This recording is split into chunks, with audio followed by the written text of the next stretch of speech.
Hi hello dear friends, welcome back to another video.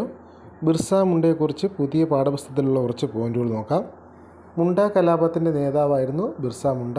Birsa മുണ്ടയുടെ ജന്മദിനമായ November 15 Janjatiya Gaurav ദിവസായി ഗോത്രാഭിമാന ദിനമായി 2023 ഇന്ത്യയിൽ ആചരിക്കുന്നു.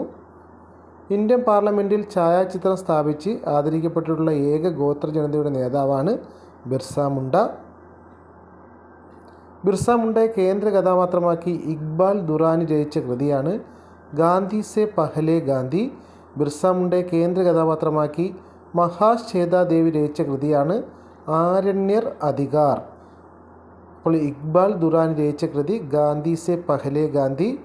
ബിർസ മുണ്ടയെ കേന്ദ്ര കഥാപാത്രമാക്കി മഹാശ്വേതാ ദേവി രചിച്ച കൃതിയാണ് ആരണ്യർ അധികാർ.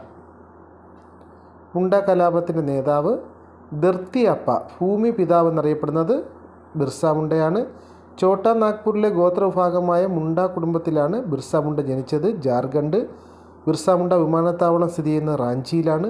ബ്രിട്ടീഷ് രേഖകൾ പ്രകാരം 1900 റാഞ്ചിയിൽ ജയിലിൽ കോളറ ബാധിച്ചു മരിച്ചു എന്നാണ് ബിർസ മുണ്ടയുടെ ചരിത്രത്തിൽ എഴുതിയിരിക്കുന്നത്. ഇന്ത്യൻ പാർലമെൻറ്റ് മന്ദിരത്തിൽ ചിത്രമുള്ള ഏക ഗോത്ര നേതാവ് കൂടിയാണ് ബിർസ മുണ്ട. അപ്പോൾ ധർത്തി അപ്പ, ഭൂമി പിതാവ് എന്നറിയപ്പെടുന്നത് ബിർസ മുണ്ടയാണ്. ബിർസ മുണ്ട. അപ്പോൾ ഓക്കെ, താങ്ക് യു. ഉപകാരപ്പെട്ടെങ്കിൽ ചാനൽ കൂടി ഒന്ന് സബ്സ്ക്രൈബ് ചെയ്യുക.